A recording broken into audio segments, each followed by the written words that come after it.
중학교 2학년 오늘 시간에는 1차 부등식의 활용, 우리 활용 부분은 조금 어렵게 느껴지는 부분이지 1학년 때 배웠던 1차 방정식의 활용에서도 그랬고, 자 오늘은 1차 부등식의 활용을 좀 문제를 읽고 기본적인 문제들 위주로 한번 풀어보도록 하자.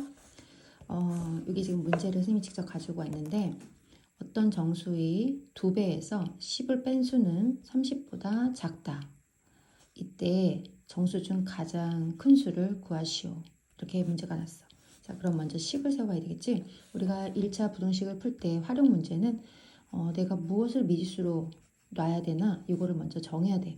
그치? 여기서 가장 큰 수를 물었어. 그럼 가장 큰 수를 미지수로 놓는다거나 이런 식으로 가장 큰 수를 주어진 문제에서 미지수를 무엇으로 놓을 것인지를 먼저 정하고 그 미지수를 넣어서 부등식을 세워야 되겠지, 그치? 자, 일단 부등식을 세우고 그 부등식을 풀어야 되겠지?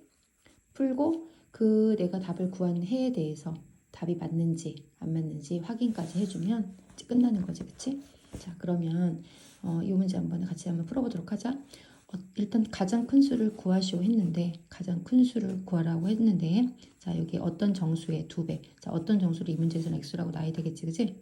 그래서 어떤 정수를 x라고 놓으면 문제 뜻에 그대로 맞춰서 하면 돼. 자 여기까지 해보면 어떤 정수 x의 2배에서 10을 뺀 수는 30보다 작다. 그런데 여기다 부등호를 뭐를 해야 될지 굉장히 헷갈리지, 그치? 얘랑 비교했을 때 얘는 얘보다 작다야. 누가 작다는 거야? 얘가 작다는 거야, 그치? 자, 이거는이 작다는 거잖아. 그러니까 이 앞에 것이 작다는 거는 반대로 얘가 뭐하다? 크다. 그럼 부등호를 이렇게 해주면 돼. 그래서 이제 부등식을 세웠으니까 풀어야 되겠지, 그치? 자, 풀으면 우리가 똑같이 x는 좌변, 상수는 우변으로 이항하면서 뭐를 바꿔주면 돼. 그러면 40보다 작다가 될 거고, x의 개수 2로 이렇게 나눠주면 x는 20보다 작다. 자, 그러면 수직선의 그림을 그려보자. 20보다 작다면 이렇게 되는 거지? 그러면 20은 포함이 안 되니까 19, 18, 17 여기 다라는 거야. 그치? 근데 그 중에서 가장 큰 수를 물었기 때문에 큰 수는 뭐라고 답을 하면 돼? 문제 뜻에 맞는 답은 19가 되겠지, 그치? 그 다음 밑에 거는 한번 식만 같이 한번 세워보도록 했었지, 그때? 자, 어떤 정수를 x라고 두면 어떤 정수를 3배, 어떤 정수를 3배, 한후 6을 더한 수는 20보다 작지 않다. 자, 작지 않다는 말이 무슨 말이지? 작지만 않다는 건 크거나 같다라는 말이야. 그럼 이상이란 말이지. 이거는 이거 이상이다. 그럼 얘가 뭐하다? 크다는 거잖아. 크거나 같다. 자, 이렇게 하면 되겠지. 얘가 크거나 같다는 거니까 왼쪽으로 부등호를 그려주면 돼.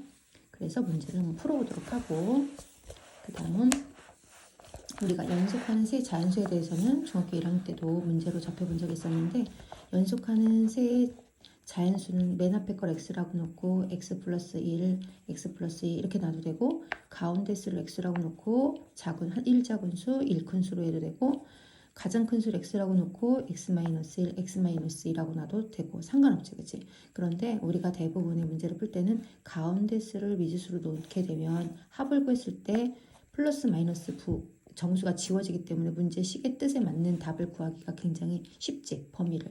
그런 다음에 중요한 것은 묻는 것이 무엇인지에 따라서 가운데 수를 물었다면 답이 될 수 있지만, 뭐 가장 작은 수를 물었거나 큰 수를 물었을 때는 이제 그거에 맞게끔, 뜻에 맞게끔 문제를 찾으면 되는 거였어, 그치?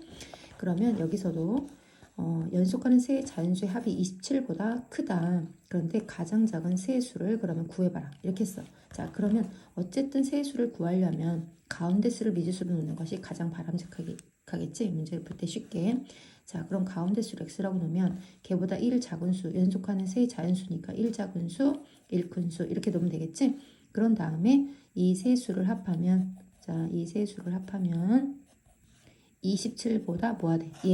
얘보다 큰 거지? 그럼 부등호를 이쪽으로 그려야 되겠다? 그럼 이제 문제를 풀어야 되겠지, 그치? 그러면 풀으려고 했더니 반대부. 그래서 3x는 27보다 크다. x는 3, 양수로 나누니까 부동의 방향이 바뀌지 않는 거야. 자, 이렇게 답이 나왔는데 수직선에다 그림을 그려보면 9보다 크다. 그럼 9보다 크다면 10, 11, 12 누가? x가. 자, 그러면 가장 작은 세수라 했으니까 가장 작은 x를 잡아야 다른 수도 작은 거겠지, 그치? 그래서 x를 10이라고 놓으면 그거보다 하나 작은 수, 하나 큰 수, 그래서 세 수를 구할 수 있겠지, 그치? 자, 밑에 것도 세 자연수의 합이 42보다 크지 않다. 자, 크지 않다는 무슨 말이지? 크지만 않으면 되는 거니까 작거나 같다. 이하를 뜻하는 말이지, 그치? 그럼 이 문제도 가운데수, 자, 무엇을 미지수로 놓는지를 정하라 했으니까 가운데수를 x라고 놓으면 x, x-1, x 플러스 1 합해서 42보다 작거나 같다. 자, 얘가 작은 거야. 얘가 작은 거야. 그러면 42쪽으로 버리지 그래야 되겠지? 그다음 그럼 이제 문제를 풀면 돼.